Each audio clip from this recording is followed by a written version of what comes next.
म्हणजे गाडवे तुम्ही संगमनेरवरून आळे फाट्याला जाता तर आळेगाव आणि आळेगावच्याच बाजूला कोळवाडे म्हणून गाव आहे जिथे संत ज्ञानेश्वर महाराजांनी रेड्याचे करून वेद बोलवले त्या रेड्याची समाधी आणि मंदिर आहे आणि त्या गावचा 5 वर्ष सरपंच होतो आताही ग्रामपंचायत सदस्य आहे. आणि सांगायचा मुद्दा असा की नाही का ज्यावेळेला मी सरपंच होतो वयाच्यासाठी 6 वर्ष सरपंच झालो गावातल्या तरुण मंडळी विचारायला लागली थोडं चांगले विचार करते आणि एका खूप मोठ्या कंपनीत जॉब करत होतो. सुंदरम 200 कोटीची कंपनी तिच्यामध्ये सिनियर रिजनल मॅनेजर होतो आणि सरपंच झालेल्या जोशमध्ये नोकरी सोडून गावी आलो. गावी आल्यानंतर वडिलांची शेती होती. मी हा आपला विषय जो आहे तो अनुभवायचा करून तुमच्यासमोर मांडायचा. वडिलांची शेती होती तर त्या शेतीमध्ये पूर्वी ज्वारी पिकायची. आता सरळ सरळ की बाबा नोकरी सोडली गावठी करायची तर मग उदरनिर्वाहाचं काहीतरी साधन पाहिजे म्हणून काय केलं तर शेतीला 3 किलोमीटर पाईपलाईन आलेली आहे. 3 किलोमीटर 5 इंची शेततळं केलं फार मोठं लेवलिंग केलं. लेवलिंग करून बऱ्यापैकी ड्रीप म्हणजे अशी परिस्थिती किंवा बांधावर जरी बसलं तरी बा एका पर्टिक्युलर शाळेला पाणी द्यायचं असेल मुळे द्यायचं असेल तरी ती सिस्टीम चौकून वाल लावले. ते बऱ्याच अशा काही गोष्टी केल्या जोशमध्ये. पण हा जोश जवळजवळ 22, 23, 24 लाखाला पडला. खर्च खिशातून बराचसा पैसा घातला काही कर्ज काढली आणि गावठी करता करता शेती करायला सुरुवात केली. शेती करत असताना खूप चांगलं उत्पादन केलं क्वालिटी उत्पादन केलं काहीच विषय नाही की बाबा त्या सगळ्या उत्पादनामध्ये अगदी ट्रकच्या ट्रक कांदा पिकवला तोंडल्याची बाग लावली वालवड लावली टोमॅटो लावले बल्चिंग काय जे काय प्रगत तंत्रज्ञान असेल ते सगळं वापरलं. आणि हे सगळं वापरत असताना डोक्यात काय गणित होतं हे 22-24 लाख काय 2-3 वर्षामध्ये सहज इझी येऊन जातील. एका बाजूला गावचं काम आणि असं म्हणतात की बाबा समजा आता मी म्हणणार माझ्याकडून काही बरोबर नाही पण भाई ह्या माणसाने गेल्या 5 वर्षांमध्ये गावामध्ये बऱ्याच काही गोष्टी केल्या. आमची लोकसंख्या काय फार मोठी नाही आहे 1600-1700 लोकसंख्या असलेलं गाव आहे. तीर्थक्षेत्र बदलायचं आहे करोडो रुपयाचा निधी गावाजवळ 5-6 कोटीची गावाची कामं केली म्हणजे गावकीची म्हणण्यापेक्षा वेगवेगळ्या निधी आणि पाणी आडवा पाणी जीवापासून सगळं. तर काय एखाद्या कामामध्ये जर घुसायचं असेल तर ते पण आधी व्यवस्थित आतून घुसायचं. तसं शेतीत घुसलो आणि जवळजवळ 22-24 लाख रुपयाचा बोजा करून बसलो. बोजा करून बसल्यानंतर 2 वर्ष 3 वर्ष 4 वर्ष 5 वर्ष हे काय 22 लाख रुपयाचं ते 29, 30, 32 बाप आहे 33 लाख गेलं सगळं. आणि तिथं कुठेतरी विचार आला की बाबा माझ्यासारखं कोणीतरी असा माणूस असेल ना जो शहरातून गावात येतोय वाढवाडण्याची शेती करतोय जोश मध्ये किंवा प्रगतशील शेतकरी ज्याला बनायचे ऍडव्हान्स शेती बनायची. मग अशा लोकांना हा जो माझा अनुभव आहे हा किती विचित्र करत आहे. ज्या गावात सरपंच म्हणून मानाने फिरवलं जाईल त्या गावात तोंड लपून करायची वेळ आली का तर सावकार दारात यायला लागली. ही परिस्थिती वस्तू ती सांगायला काही वाईट वाटणार नाही. आणि मग हा विचार जेव्हा मनामध्ये आला की बाबा ह्या परिस्थितीमध्ये जर आपण असू तर असे अनेक लोक असतील की ज्यांनी जोशमध्ये शेती करायचं सोडून जर अभ्यासपूर्व शेती केली तर चांगलं होईल. आणि ह्या विचाराने मग कृषी उद्योजक भारत नावाची एक संकल्पना डॉक्टर साहेब असतील किंवा वंदना मॅडम दिलीप सर अशा अनेक काही मंडळीच्या विचाराने आम्ही कृषी उद्योजक भारत हा प्रोजेक्ट सुरू केला. कृषी उद्योजक भारत म्हणजे काय एक साधी आणि सिंपल गोष्ट की कृषी क्षेत्रामध्ये उद्योजकता आणणे. मग अशी डॉक्टर साहेबांनी प्रश्न काय विचारला साधा प्रश्न होता की बाबा तुम्ही दूध धंदा करता दूध धंदा परवडत नाही मग काय करता. एखादा कारखानदार आहे तो कारखानदार अनेक वर्ष त्याला कारखानदारी परवडत नाही तो करेल का नाही करणार. तो काय विचार करेल की मला जर परवडत नाही तर मी चालवणार नाही. पण शेतकरी हा इतका भारी माणूस आहे की तो स्वतःचा विचार कधीच करत नाही. तो काय करतो दुसऱ्याला स्वतः राबतो आणि मार्केटला खायला जातो. आता ही वस्तुस्थिती जर समोर असेल तर शेतकऱ्यामध्ये आज मोठ्या प्रमाणावरती आत्महत्या वाढल्या मोठ्या प्रमाणावरती कर्ज वाढली दुनियादारी वाढली. आपल्याला त्या विषयाचं सखोल जायचं नाही परंतु कुठेतरी एक विचार शेतकऱ्याला दिला पाहिजे की आपल्याला आता जर शेतात राबायचे तर शेतामधून आपल्याला जो काही खर्च होतो त्याच्यापेक्षा आपल्याला उत्पादन जास्तीचं मिळालं पाहिजे. मग साधी गोष्ट समजा तुम्ही दूध असेल किंवा कुठलाही माल असेल कोणताही माल असू दे मग हा माल घेऊन तुम्ही बाजार समितीमध्ये जाता. कुठे जातात किंवा दूध घेऊन दूध डेअरीमध्ये जातात, बरोबर. तर तुमचा जो प्रोडक्शन कॉस्ट आहे, तुम्ही जे काही निर्माण करण्यासाठी जो खर्च केलेला आहे, हा निर्माण केलेला जो खर्च आहे त्या खर्चापेक्षा तुम्हाला जास्त मिळतं का कमी मिळतं? हॅलो, कमी मिळतं. मला एक सांगा, तुम्ही असं दमदून म्हणू शकता का डेअरी ओनरला माझा 22 रुपये खर्च आला, 22 रुपये द्यायला बाजार समितीला दमदून म्हणू शकता कोबी मला 15 रुपये किलोने बाजार दिला तरच ठीक आहे, होऊ शकतं का? तर ती सिस्टीम आहे, त्यांना आपण विरोध करू शकत. शेती करणं सोडू शकतो का? दूध धंदा करणं सोडू शकतो का? नाही. मग शेवटी आपल्या हातात राहतं काय? तोट्यातली शेती करायची नाही ना, मग करायचं काय? तर साधा आणि सिंपल विचार आहे की जर मी बाजार समितीमध्ये बाजार भाव नाही फिक्स करू शकत, तो माझा भाग विषय नाही, मी शेती करणं सोडू शकत नाही, तर माझ्या हातात एकच गोष्ट राहू शकते. ती गोष्ट म्हणजे काय? तर मी शेतीत जो काही खर्च करतोय तो खर्च कमी करणं. जर मला बाजार समितीमध्ये 100 रुपये मिळतात हे मला माहिती आहे, तर मी 80 रुपयात माझा माल उत्पादित केला पाहिजे. क्लिअर आहे का? जर दूध डेअरीमध्ये मला 22 रुपये मिळणार असतील तर मी 20-21 रुपयामध्ये माझं दूध उत्पादित केलं पाहिजे. क्लिअर आहे का विषय? आपल्या हातामध्ये त्या गोष्टी आहेत, त्या ज्या गोष्टी आपण जर केल्या तर निश्चितपणे आपल्याला याच्यामध्ये फायदा होऊ शकतो. आणि मग हा विचार आपण आता या ठिकाणी करणार आहे तर मग कमी खर्चातली शेती कशी करायची, कमी खर्चाचा चारा उत्पादन कसा करायचा, आणि हा जर विषय आपण पुढे घेऊन चालणार असू तर साधी सिंपल गोष्ट आपल्या डोक्यात काय वाचल्याशिवाय होत नाही. कमी खर्चातला चारा उत्पादन, कमी खर्चातली शेती, हा जर विचार मी तुमच्या समोर मांडला तर तुम्ही काय म्हणणार? साहेब शेतकरी खर्च केल्याशिवाय शेती परवडत नाही, येत नाही, बरोबर. मला सांगा, आज तुमच्याकडे भरपूर शेती नाही, भरपूर उत्पादन होत नाही का? सगळेजण भरपूर उत्पादन घेतात. मी असं म्हणणार नाही साहेब का बाबा आज तुम्ही भरपूर उत्पादन घेत नाही असं नाही, पण तुम्ही भरपूर उत्पादन घेण्यासाठी भरपूर खर्च करता आणि तो भरपूर खर्च तुमचा वसूल होत नाही, म्हणून तुमची शेती निगेटिव्ह मध्ये, बरोबर. मग आज मी म्हणतो की माझ्या शेतीमध्ये मला खर्च भरपूर करावा लागतो. तुम्ही जी जमीन आता कसताय साहेब, तुम्ही जी जमीन कसताय तुम्ही सगळेजण, ती कोणती हो जमीन या वर्षी तयार झाली, गेल्या वर्षी तयार झाली, याच्या गेल्या वर्षी तयार झाली. अब ती जमीन तुमचे वडील कसत होते, तुमचे आजोबा कसत होते, तुमचे पंजोबा पण कसत होते, कसत होते का नाही? ती जमीन आहे तर मग आजोबा पंजोबाला एवढा खर्च येत होता का?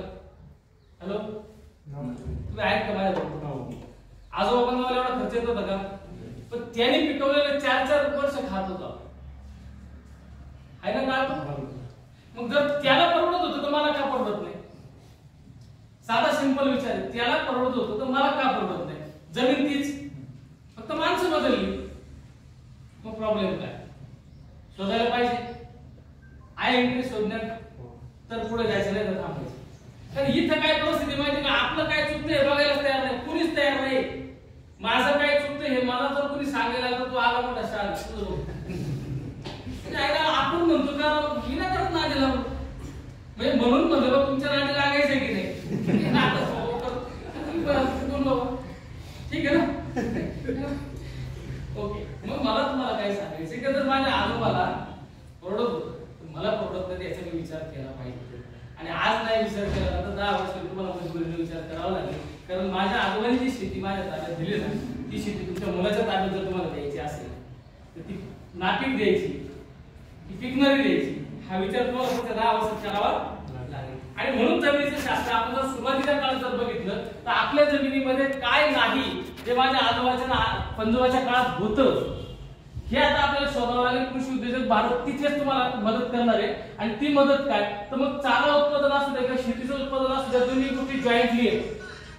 सिंपल गोष्ट मी तुम्हाला सांगतो की बाबा आपल्याला जर या गोष्टी करायच्या तर पहिली गोष्ट, कोणत्याही वनस्पती आपण जमिनीमध्ये काय लावतो? चारा पीक लावतो, म्हणजे काय लावतो? वनस्पती लावतो, बरोबर. कोणती बी तिचं रूपांतर वनस्पतीमध्ये होतं, कोणती जर रोप असेल तर ते रोप सुद्धा वनस्पतीमध्ये रूपांतर होतं. आणि ही जी काही वनस्पती आहे ही वनस्पती एक निसर्गाचा हिस्सा आहे. हे तुमच्यापैकी किती जणांना मान्य आहे? हॅलो, सगळ्यांना मान्य आहे का वनस्पती हा निसर्गाचाच हिस्सा आहे? आणि जर निसर्गाचा हिस्सा असेल तर तिला नैसर्गिक पद्धतीने वाढवलं पाहिजे, तिच्यावर अतिक्रमण किंवा आपले विचार लादले नाही पाहिजे, ही वस्तुस्थिती आहे. पण वनस्पतीला जर नैसर्गिक पद्धतीने जर वाढवायचं आहे आपल्याला तर आपण आता काय करतोय? अधिक चारा उत्पादन किंवा अधिक उत्पादनाच्या नादाखाली आपण तिला केमिकलचा मारा करतोय. हरित क्रांतीच्या नावाखाली आपण या सगळ्या गोष्टी करतो. आता याचा दोष आपला नाहीये. तुम्हाला जर खरं सांगायचं म्हटलं तर आपल्यावरची मानसिकता किंवा बंबाटणी केलेली आहे. कृषी विद्यापीठ असतील किंवा शासनाचे जे वेगवेगळे विभाग, आता तुम्ही प्रशासनाचा फार मोठा हिस्सा होता. मला सांगायचे काय की एक मानसिकता काय तर अन्न सुरक्षा कायदा तिथं बोंबलत आडवा आला आपल्याला की सगळ्यांना खायला मिळालं पाहिजे म्हणून संकरित जाती आल्या, जास्तीत जास्त उत्पादन करणाऱ्या ज्या काही गोष्टी आल्या मग त्या डीएपी युरिया याचा अतिवापर झाला त्याच्यात फलत जायचं नाही. पण आपल्या सगळ्यांनी जर कोणी विचारलं चारा उत्पादन किंवा कोणतंही पीक उत्पादन जास्त घ्यायचं असेल तर काय 1846 का 1919 आणि एक ती मानसिकता आपली बनून गेलेली. मग आता जर आपल्याला वस्तुस्थिती समजून घ्यायची असेल तर वनस्पतीला नैसर्गिकरित्या वाढवायचं म्हणजे काय करायचं, वनस्पतीला नैसर्गिकरित्या वाढवायचं म्हणजे काय करायचं त्या अवस्था समजून घ्यायच्या. सिंपल आहे ना. अवस्था काय समजून घ्यायच्या की वनस्पती पहिली जाते कुठे, जमिनीखाली. बी लावतो कुठे आपण, जमिनीखाली. तिचं अंकुरण उंची वरती येते, जमिनीच्या वरची अवस्था. त्या काही वनस्पतीला फुलं येतात काहीला येत नाही, पण ती फुलाची अवस्था तिसरी आणि चौथी जी अवस्था आहे ती फळाची अवस्था. अलग लक्षात. मग 4 अवस्थांमध्ये तिची गरज काय हे जर व्यवस्थितरित्या जर आपण समजून घेतलं तर निश्चितपणे आपल्याला त्या वनस्पतीला नैसर्गिकरित्या वाढवता येईल आणि तिची नेमकी कमी खर्चामध्ये जास्तीत जास्त उत्पादन आपल्याला घेता येईल. आता जमिनीखालची अवस्था काय समजून घ्या. जमिनीखालची अवस्था सगळ्यात पहिली गोष्ट, आतापर्यंत अनेक लोक जे आहेत ते कुठं स्प्रे देतात झाडा. प्रॉब्लेम कुठे आहे, जमिनीमध्ये. आईस जर निरोगी नसेल तर बाळ कधी सुरू होणार नाही. तर मग जमिनीखालची पहिली अवस्था जर आपल्याला समजून घ्यायची असेल तर जमिनीच्या खाली जेव्हा आपण एखादं बी लावतो तेव्हा ते उगवत नाही किंवा ते कमजोर उगवतं. काय कारण असेल तर पहिली सगळ्यात महत्त्वाची अवस्था की जमिनीच्या खाली त्याला पूरक आणि पोषक वातावरण आहे की नाही हे आपल्याला समजून घ्यावं लागेल. त्याला नैसर्गिक वातावरण आपण देतोय की नाही हे आपल्याला समजून घ्यावं लागेल. मग समजून जर घ्यायचं असेल तर जमिनीच्या खाली पहिली गोष्ट काय झालेली आता जी माझ्या आजोबाच्या काळात नव्हती किंवा पंजोबाच्या काळात नव्हती ती ही गोष्ट आहे की माझ्या जमिनीमध्ये अतिरिक्त पीएच झालेला आहे. जास्तीत जास्त प्रमाण वाढले पीएचचं. पीएचचं प्रमाण वाढणं म्हणजे काय तर एक साधी आणि सिंपल गोष्ट आहे की मी ज्या वेळेला माझ्या जमिनीमध्ये कुठलाही रासायनिक खत टाकतो, मी ज्या वेळेला कुठले रासायन टाकतो त्यावेळेला मी माझ्या जमिनीमध्ये सगळ्यात महत्त्वाची गोष्ट जमिनीखाली खूप मोठ्या प्रमाणावरती बॅक्टेरिया सूक्ष्मजीवाणू असतात आणि या सूक्ष्मजीवाणूंना ते केमिकल सहन होत नाही तर ते डिऍक्टिव्हेट होतात किंवा ते नष्ट होतात. आणि मग आलेले जे काही खत आहे तुमच्या सगळ्यांना माझा एक प्रश्न आहे सगळ्यांना. मला एक सांगा, जेव्हा आपण जमिनीत खत टाकतो खत मुळापर्यंत जातं की मूळ खतापर्यंत येतं? मूळ खत. अजून अजून बघा की खत मुळापर्यंत जातं की मूळ खतापर्यंत येतं? अरे आपण शेतकरी सगळे शेतकरी नक्की बरं ब्रँडेड शेतकरी आपण काय आज दिसत नाही ना. सांगा ना उत्तर. खत मुळापर्यंत. आता आपण खत टाकतो मुळे पाहतो. तुम्ही टाकलेलं खत जे आहे ते मुळापर्यंत कसं जातं? खत मुळापर्यंत जातं की मूळ खतापर्यंत?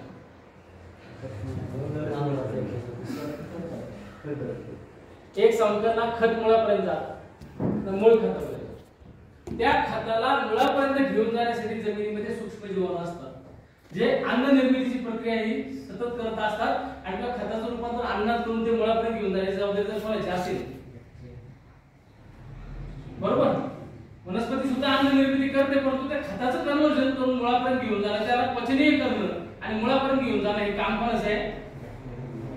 त्या सूक्ष्मजीवाणूंचं आहे. आणि त्या सूक्ष्मजीवाणूंना आपण केमिकलचा अति वापर करतो तेव्हा ते डिऍक्टिव्हेट होतात किंवा ते नष्ट होतात. मला सांगायचा मुद्दा काय की या केमिकलचा अति वापर केल्यामुळे मी ह्या वर्षी खत टाकलं जीवाणू कमी झाले, मी पुढच्या वर्षी खत टाकलं जीवाणू कमी झाले आणि मग एक दिवस काय झालं की आपली जमीन खत घेण्याची झाली. आपण म्हणतो आपटेक कमी झाला. मोठा शब्द आहे की नाही, भारी एकदम सॉफिस्टिकेटेड शब्द आहे. आपटेक कमी झाला. बरं आपटेक कमी झाला ओके. मग तुम्ही टाकताय. जर ते लागत नसेल तर टाकलं पाहिजे का? नाही ना, निश्चितपणे नाही. आता साहेबांकडे मी आलो. साहेबांकडे मला समजा हे गुलाबाचं फुल विकत घ्यायचे. मी त्याला 10 रुपये दिले, त्यांनी मला गुलाबाचं फुल दिलं. सौदा पूर्ण झाला. मी परत त्याला 10 रुपये दिले, त्यांनी मला गुलाबाचं फुल दिलं. सौदा पूर्ण झाला. पण मी एक दिवस त्याला 10 रुपये दिले, त्यांनी मला गुलाबाचं फुल नाही दिलं. आता मी परत गेलो 10 रुपये दिले, त्यांनी मला फुल नाही दिलं. मी सतत देत राहायचं का? आपण काय करतोय? देत राहतो. येतंय का? कळलंय का मला काय सांगायचं? जमिनीमध्ये खत घेणं ही गोष्ट जमिनीने आता सोडून दिली आहे म्हणून जमिनीचा पीएच 8, 9, 10 फक्त रासायनिक, तो मुळापर्यंत जात नाही, पाण्याच्या मुळापर्यंत जात नाही, त्याचं खत जमिनीमध्ये पडून राहिलं आणि याचं कारण जमिनीचा पीएच वाढला.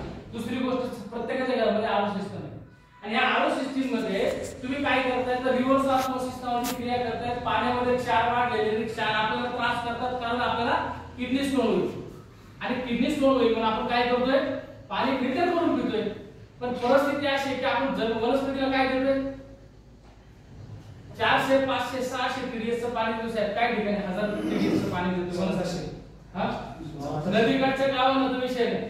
मला तुम्हाला सांगायचंय काय की जर वनस्पती किंवा कुठलाही सजीव असो याच्या गरजा जर दोन असतील, एक अन्न दुसरं पाणी. हॅलो, कोणत्या सजीवाच्या काय गरजा आहे? अन्न आणि पाणी. ते अन्न जे आहे ते मुळापर्यंत पोहोचत नाही, म्हणजे तुमचा पीएच वाढल्यामुळे मुळापर्यंत पोहोचत नाही. आणि पाणी जे आहे ते पाणी तुम्ही शारीरिक कशी अपेक्षा करता? आपल्याला काय अधिकार आहे की त्या वनस्पतीने जास्त उत्पन्न द्यावं सांगा बरं. चला जाऊ दे, आपला विषय काय होता की आजोबाच्या काळात का पिकत होतं, माझ्या काळात का पिकत नाही. आजोबाच्या काळात मला खरं सांगा पीएच वाढलेला होता. हॅलो, त्याच्या पाण्यामध्ये क्षार होते का? होते का? कळलंय का आपल्याला? फरक कळलाय? त्याच जमिनीमध्ये आपल्याला प्रॉब्लेम काय? तिसरा सगळ्यात महत्त्वाचा प्रॉब्लेम तो म्हणजे सेंद्रिय कर्ब. आणि हा सेंद्रिय कर्ब याच्याशिवाय शेती होऊ शकत. इथे बसलेल्या प्रत्येकाने आपल्या दरवाजामध्ये पुढे आतमध्ये जिथे झोपतात तिथे एक मोठा बोर्ड लावून टाका की सेंद्रिय कर्बाशिवाय शेती होऊ शकत नाही, शक्यच नाही. लिहून ठेवा, शेतात बोर्ड लावून ठेवा. कारण तोपर्यंत आपल्याला लक्षात येणार नाही की सेंद्रिय कर्बाचं महत्व काय आपल्या शेतीमध्ये. सेंद्रिय कर्ब म्हणजे काय लय मोठा शब्द नाही. आपण जे शेणखत जमिनीमध्ये टाकतो की शेणखत म्हणतो. परत एकदा सांग, काय म्हणलो मी? आपण काय टाकतोय? जोपर्यंत शेण 100% कंपोस्टिंग होत नाही तोपर्यंत आपल्या जमिनीला तोट्याचं आहे, फायद्याचं नाही. आणि जेव्हा तुम्ही 100% कंपोस्टिंग करा तेव्हा तुमचं शेणखत हे जमिनीला गरजेचं आहे, ते फायद्याचं आहे. त्याचं रूपांतर ऑर्गॅनिक कार्बन मध्ये होत नाही, सेंद्रिय कार्बन होत नाही किंवा ह्युमस मध्ये होत नाही तोपर्यंत तुमच्या जमिनीला तुम्ही फक्त काय देताय? बट कंपोस्टिंगची प्रोसेस लय मजेदार आहे सर. आपली कंपोस्टिंगची प्रोसेस काय आहे? अरे बापरे, जर आपण बघितलं ना हे असे ढिगलच्या ढिगल लावलेले कुठं रस्त्याच्या कडेला, त्याच्यावरती पाऊस पडला डॉक्टर साहेब, काय झालं त्याचं न्यूट्रिशन लिच आउट झालं, ते गेलं निघून. आपला आजोबा किती हुशार होता तुम्ही बघा, त्याचा उकिरडा कुठं होता? खडकावर होता. खडकावर तो जो खड्डा असायचा पण खाली तडक खडक असायचा, त्याच्यात जर पाणी साठलं तर बॅटकन वाढत होती 2 वर्ष. आणि मग ती बॅट न वरडायची तर म्हणजे तो ती लिचआउट होऊन देत नव्हता. तो किती हुशार होता बघा. दुसरी महत्त्वाची गोष्ट, त्याच्यात काढा टाकायचा खाली, वरतून शेण टाकायचा, पावसाळ्याचं बरोबर पाठ करून पाणी त्याच्यामध्ये टाकायचा, ते कुजवायचा. आणि हे सगळं कुजवल्यानंतर जे तयार व्हायचं ना साहेब, त्याच्यात पाय घालून ठेवायचं. काय व्हायचं? बल लागायचं, बल लागायचं ना, पाय भाजायचे. आणि असं ज्या वेळेला तो कर्ब तयार व्हायचा, तो कर्ब जमिनीमध्ये जायचा आणि तो कर्ब तो कस तो जमिनीला मिळायचा आणि म्हणून आपली जमीन पिकायची. 10% सत्व त्याच्यामध्ये त्या गर्भात होती. किती? मग काय कमी आहे आपल्याकडे? बोलू का? काय कमी आहे? आता मी बोलत नाही पण मी हात वरती लावला, मला खास वाटते मी काय सांगितलं. मी काय बोलत नाही काय. मग विचार करण्याची आपली जी क्षमता आहे ना की कुठंतरी आपण एका माणसाला देऊन ठेवलेली आहे. किंवा माझ्या शेतीची जबाबदारी तू घे, तू काय सांगतो हे टाकायचं का हे टाक, ते टाकायचं का ते टाक. मला का मला चुकीचं ठरवायचं नाही. परंतु सारासार जर विचार केला तर माझ्या वडिलांनी आजोबांनी पंजोबांनी जी शेती केली तर त्याला कधी फटकळीच्या नोटीस आलेल्या नव्हत्या. एवढं जरी मी समजून सरळ आहे ना, एवढं जरी मी समजून घेतलं असतं मला तिसऱ्या माणसाची गरज होती का? फार लय मोठे तज्ञ आमच्यासाठी, मी कोणी नाही, मी एक शेतकरी.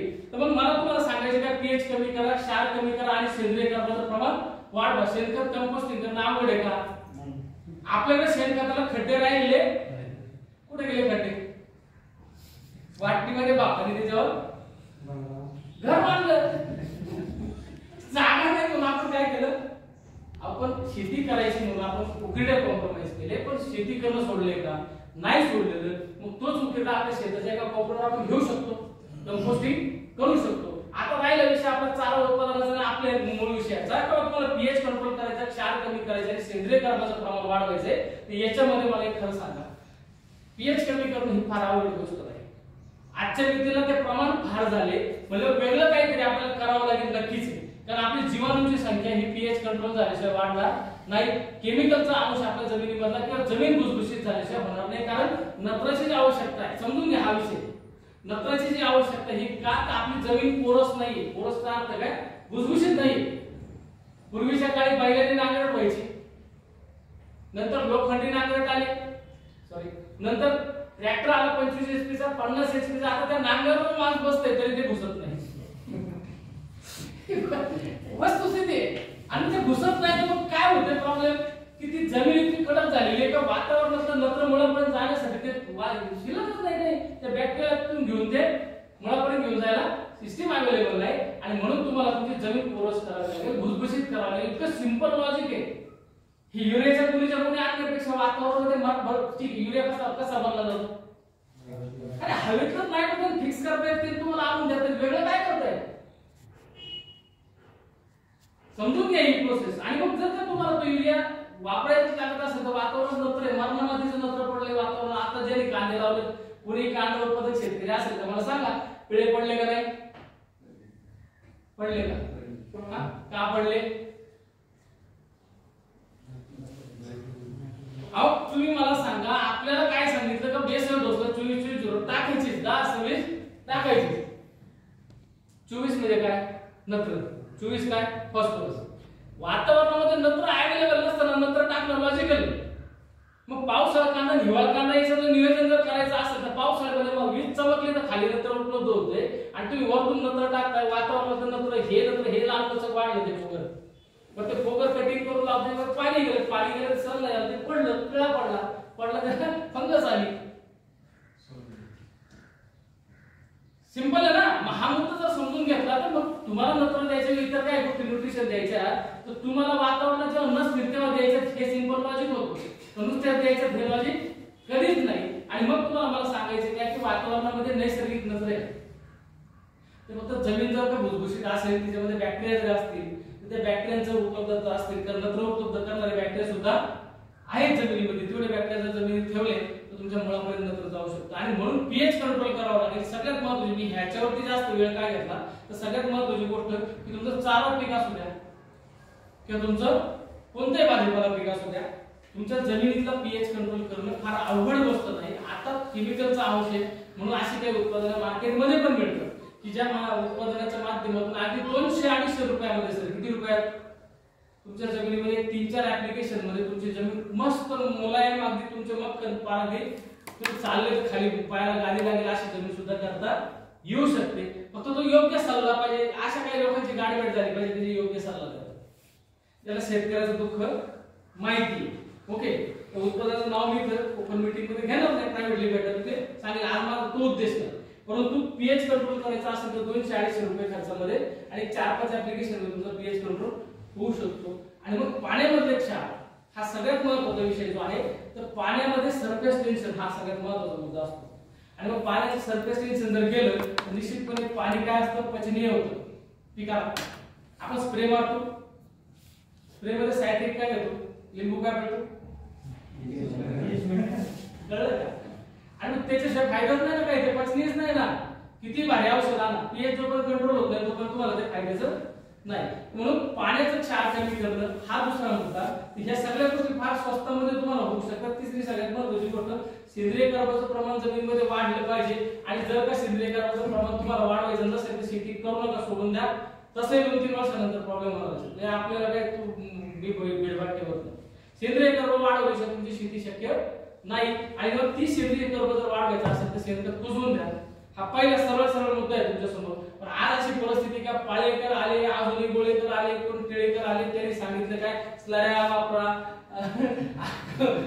याचे बेड वापरा, त्याचे किती सोपं होतं. पण आपण केलं का, नाही केलं का, शेवटी भूक लागली की वडापाव खायला जाणार.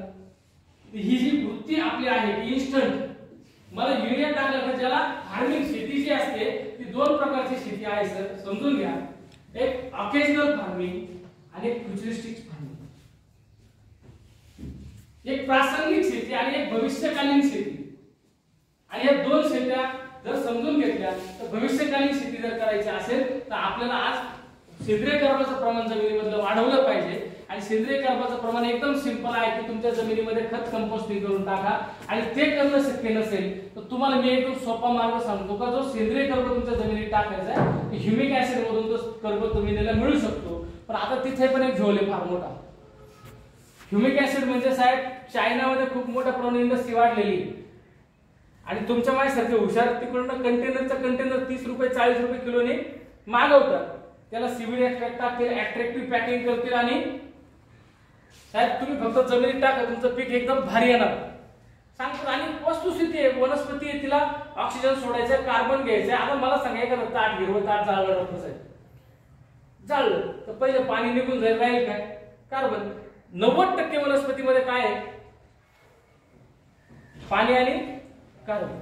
सिंपल आहे. वनस्पतीला लागतोय कार्बन. मग तो कार्बन मिळाला तुम्हाला, मग तो चायनामधून आणलेला आहे, मग तो किती रुपये किलोने मिळाला तुम्हाला, तुम्ही टाका, ते चांगलं आलं होतं साहेब. काय आला? पीक चांगलं आलं. पण मला एक सांगा, तुमचं पीक चांगलं आलं, मग रस्त्याच्या बाजूला तुम्ही पाहिलं तर झाड एकदम टवटवीत येतो. गाडीच्या सायलेन्सर मधून जे कार्बन येतो ती वनस्पती शोषते, ती चांगलीच आहे. मग प्रॉब्लेम काय? तुम्ही तुमच्या काय पोटात दुखतं बा आमचं येते चांगलं, पोटात माझ्या हे दुखतं का जमिनीच्या पोटात तुम्ही दुखायला लावता. ते जे केमिकल चायनामधून आणलेलं आहे ते केमिकल तुम्ही जमिनीमध्ये टाकता, त्यांनी बॅक्टेरियाची काय वाटलं याचा विचार केला कधी? आणि म्हणून ज्या वेळेला तुम्ही म्हणता ना 98%, 90%, 80%, हा तो फार अजून पुढचा जोर आहे साहेब. 90% आणि 80% वॉटर सोल्युबिलिटी असते कुठल्याही कार्बनची, ह्युमिकची. 10%च्या पुढचं कार्बन तुमच्या जमिनीवर चालतच नाही. जमिनीची गरज किती? 10%, 5%, 12% पर्यंतच्या कार्बनची. मग एखादं म्हणतो माझं इतक्या पावस, माझं इतक्या पावस. आता मी त्याच्यावर जास्त बोलणार नाही, पण सगळ्यात महत्त्वाचं मुद्दा याच्यात काय माहिती सर की तुमच्या जमिनीमध्ये ते चायनामधून आणलेलं तुम्ही कर्ब टाकताय आणि तो कर्ब तुमच्या जमिनीमधला परत जीवाणू संस्था नष्ट होतो. समजून घ्या, एक पीक चांगलं येईल पण पुढच्या पिकाला परत त्याची गरज लागणार आणि मग ते चक्र परत चालू होतं. कसं एक दावला आज एक पीक पिला, उद्या 2 पीक, 90, 180, मग थांबा, हे चालू जे होतं ना, हीच परिस्थिती इथे आहे. आणि म्हणून तुम्हाला मी सांगतो की सगळ्यात महत्त्वाची गोष्ट काय, आपला दुधाचा ग्लास भरा. आपण शेणखत जे आहे ते पूर्णपणे कुजवलेलं चांगलं आणि नसेलच जमत तर आपण दुकानात गेलो सर तर बघ हा जो काय ऑर्गॅनिक कार्बन आहे किंवा जे ह्युमिक ऍसिड आहे हे मला सेंद्रिय पद्धतीचं आहे. मार्केटमध्ये सेंद्रिय पद्धतीने बनवलेले पण ह्युमिक मिळतात ना, पण तिथं आपण म्हणतो महाग आहे. काय म्हणतो 500-600 रुपये त्याची किंमत असली तर आपण काय म्हणतो महाग आहे. पण तुम्हाला माहिती नाही साहेब असे कितीतरी ऑर्गॅनिक कार्बन आहेत. एक ट्रॉली शेणखतातून जेवढी पॉवर मिळणार नाही तेवढी पॉवर तुम्ही एका 500-600 रुपयाच्या बॉटलमधून सेंद्रिय कार्बनची मिळू शकता. या गोष्टी फार सोप्या आहेत. आणि म्हणून मग तुम्हाला जर चारा पीक करायचं असेल, आपल्या मूळ विषयाकडे आपण येऊ की आपल्याला जर चारा पीक करायचं असेल तर पहिल्यांदा समजून घ्या की जर तुमच्या जनावरांच्या पोटामध्ये केमिकल जाऊनच द्यायचं नाही तर नत्राची अवेलेबिलिटी इझिली कशी करू शकतो, तर माती भुसभुशीत जमिनीचा पीएच आणि क्षार कंट्रोल केले तर होऊ शकतं. सेंद्रिय कर्ब जो आहे हा सेंद्रिय कर्ब आपण काय केला तर ऑर्गॅनिकच वापरला, म्हणजे ह्युमिक ऑर्गॅनिक वापरलं. तर आपण जे काही चारा पीक लावतोय ते चारा पीक लावताना त्याची सुरुवात कशी होईल, विषमुक्त होईल. पहिल्या वर्षी त्याचा रेसिड्यू राहणार आहे, पण दुसऱ्या वर्षापासून तर जनावरांच्या पोटामध्ये सरांनी सांगितलं तसं जर केमिकल नाही गेलं तर लिव्हर चांगलं राहील, त्याच्या बाकीच्या काही गोष्टी राहतील. आता सगळ्यात महत्त्वाची गोष्ट मला तुम्हाला सांगायची की चारा पिकाची निवड हा सगळ्यात महत्त्वाचा मुद्दा येतो. आणि चारा पिकाची निवड काय तर आपल्याकडे हत्ती गवत येते, आपण नेपियर किंवा इतकं काय घेतो म्हणतो किंवा मका असेल, याच्यामध्ये सगळ्यात महत्त्वाचा जर विषय पाहिला तर त्याच्यातून मिळणारं जे प्रोडक्शन आहे पहिली गोष्ट तर त्याच्या प्रोडक्शनचा विचार आपण होतो, परंतु त्याच्यामध्ये मिळणाऱ्या कसाचा विचार आपण करत नाही. लक्षात घ्या. मग बऱ्याच वेळेला तुमचं कॅल्शियम भरावं लागतं, बऱ्याच वेळा काय बसते तिचं ते एनर्जी लेवल कमी होणं, आपण काय 10 जण जातो उठवायला, काय कारण असेल म्हणजे चारा पिकामध्ये असलेलं शुगर कंटेंटचा विचार आपण कधी केलेला नाही. आणि म्हणून मग अशा बऱ्याचशा काही व्हरायटी असतील, शुगर रेस असेल तर तुम्ही आता कोणती लावली होती मेगास्वीट, याच्यामध्ये शुगर कंटेंट चांगले जर हे चारा पीक तुम्ही व्यवस्थित निवडलं तर निश्चितपणे काय होईल, पहिली गोष्ट जमीन चांगली असल्यामुळे तुमच्या जमिनीला केमिकल नाही. आणि दुसरी महत्त्वाची गोष्ट काय होईल की त्याच्यामधून निश्चितपणे चांगलं जर शुगर कंटेंट जर त्याच्यामध्ये गेलं तर फायदा सगळ्यात साहेब काय होईल की त्या जनावराला एनर्जीची कमतरता भासणार नाही, ते जनावर ऍक्टिव्ह राहील आणि ते जनावर ऍक्टिव्ह राहिलं तर ते चांगल्या पद्धतीने सगळ्या गोष्टी करेल. आता हा विषय माझा नाही, हा डॉक्टर साहेबांचा विषय. मला तुम्हाला इथे एकच गोष्ट समजून सांगायची ती अशी की जमीन ज्या वेळेला तुमची चांगली असेल तेव्हा त्याचे काय येणार चारा पीक आहे त्याच्यातून चांगलं निघेल. आता जर चांगल्या ऍडव्हान्स तुम्ही जर का चारा व्हरायटी निवडल्या तर मला वाटतं शुगर रेटचे येईल काय 35 ते 40 टन पर्यंत येईल. मेगा स्वीट त्याच्या पुढे बघा साहेबांना जास्त माहिती आहे, चांगले 50-60 टनाच्या पुढे बंदे जाऊ शकतो. मल्टी कटिंग चारा व्हरायटी निवडल्या आणि तुमच्या जमिनीचा पीएच कंट्रोल केला, क्षार कमी केले आणि सेंद्रिय कर्म जर प्रॉपर दिलं तर फार खर्च नाही, 800-900 रुपयामध्ये हे सगळं ऑर्गॅनिक कार्बन हे सगळं एकत्र येऊ शकतं साहेब एका ऍप्लिकेशन. ओके. आता दुसरी महत्वाची गोष्ट काय की ते पीक जेव्हा वाढायला लागतं, ते पीक वाढायला लागलं तर जमिनीच्या वरची अवस्था जी आहे ती सेल डिव्हिजन, पेशी विभाजन. सलमान खानचा वाढदिवस किंवा तो आता शाहरुख खानचा आता किती 55वा वाढदिवस साजरा केला. मग आज आपण पाहतो की सलमान खान शाहरुख खान 55 वर्षाचा दिसतो, त्याच्या शेजारी आपण उभं राहिलो काय होतं, आपलं वय 60-70 दिसते त्याच्या पुढे, बरोबर आहे की का?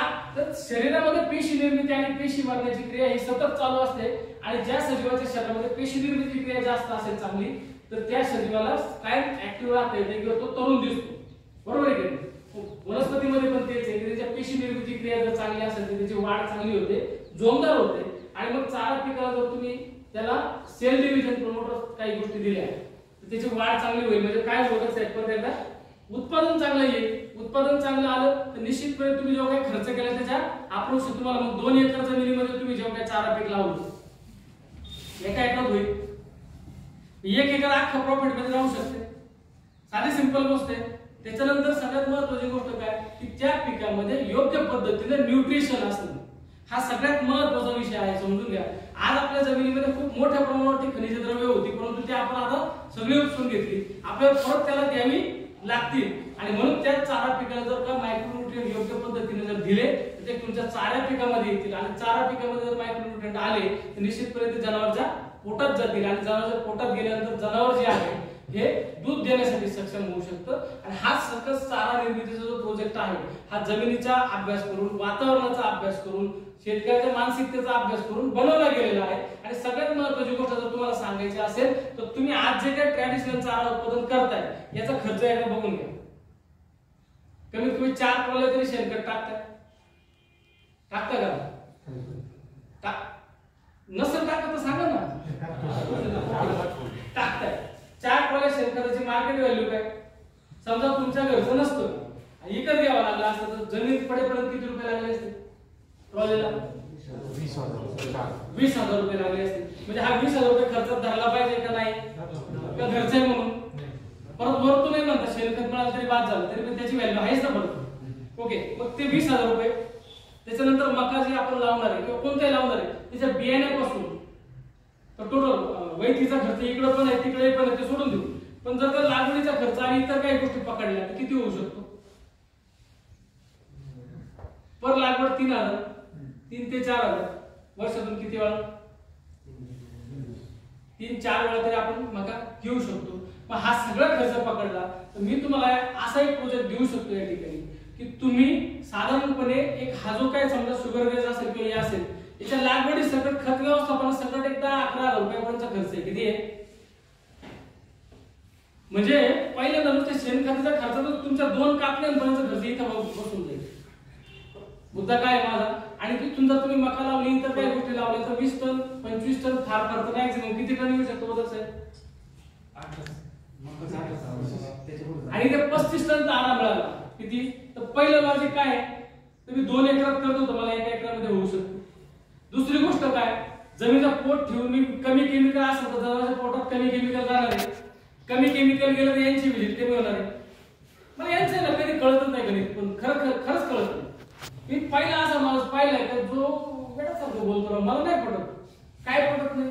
आपला धंदा मारायचा तुम्ही म्हणता नाही माझा खर्च माझ्या व्हिजिट कमी झाल्या चांगला चारा निर्मिती करा जनावरांचं काय व्यवस्थित करा. किती लोक आहेत असे राहतो तुम्ही आजारी पडा म्हणजे माझा धंदा करा हा ना. म्हणजे अशी काही लोक असतात आणि मग कौतुक यासाठी खरं मी प्रामाणिकपणे एका गोष्ट सांगतो की समाजासाठी काम करणारी फार थोडी लोक आहेत. त्याच्यामध्ये डॉक्टर साहेब खरंच टाळ्या वाजवायला पाहिजे. ही गोष्ट समाजामध्ये अभावाने सापडते. 2 व्हिजिट अजून केल्या असतात 500 रुपये आपले झाले असते आले मिक्सर केला. माझं म्हणणं काय तुम्हाला समजून घ्या की बाबा हे जे आहे तर जनावरांच्या मध्ये डॉक्टरांची व्हिजिट कमी होईल पहिली गोष्ट, आता विष कमी आहे.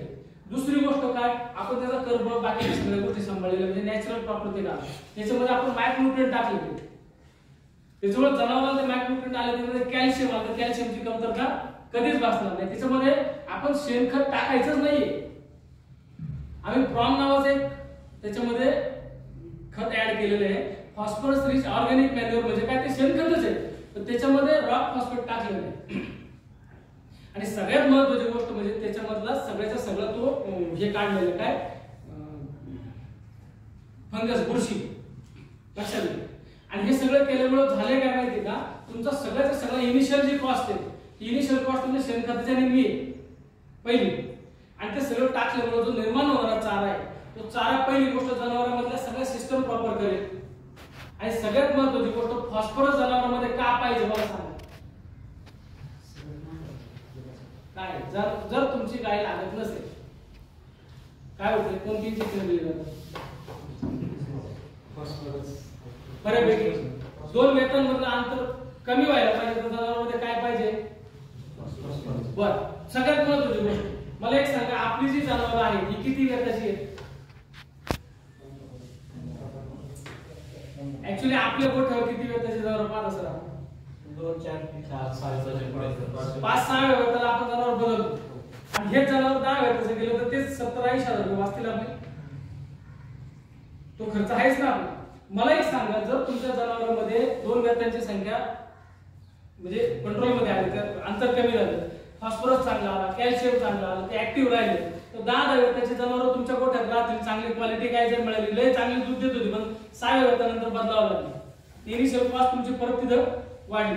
आणि मग हा सगळा खर्च जर पाहिला तर तुमचा फक्त चाऱ्यावरच खर्च कमी, म्हणजे आम्ही जो प्रोजेक्ट आता मांडतोय मी कन्व्हिन्स करणार नाही कोणाला, शेवटी ही गरज आहे. आज नाही तर 4 वर्षांनी परत एकदा 2 रुपये सांगाने कमी केले तर आपण परत हायच ना किंवा फक्त शेणखत ते नीट टाकीत नाही आपण.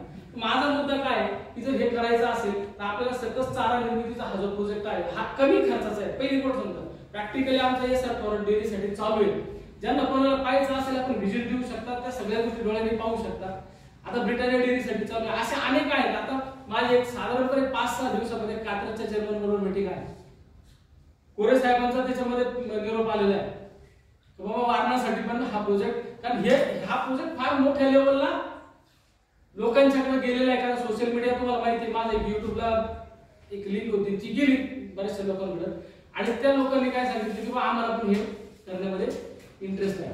मला तुम्हाला एवढंच सांगायचं की जर तुम्हाला दूध धंद्यामध्ये टिकायचं असेल, शेती धंद्यामध्ये टिकायचं असेल तर आता बेसिक वर यावं लागेल. आणि आपण जो काही निर्माण केलेला जो काही माल आहे, तर ते दूध असेल, वनस्पती तुमच्या भाजीपाला असेल, तर त्याच्यापेक्षा प्रोडक्शन कॉस्ट आपली कमी पाहिजे मार्केटपेक्षा.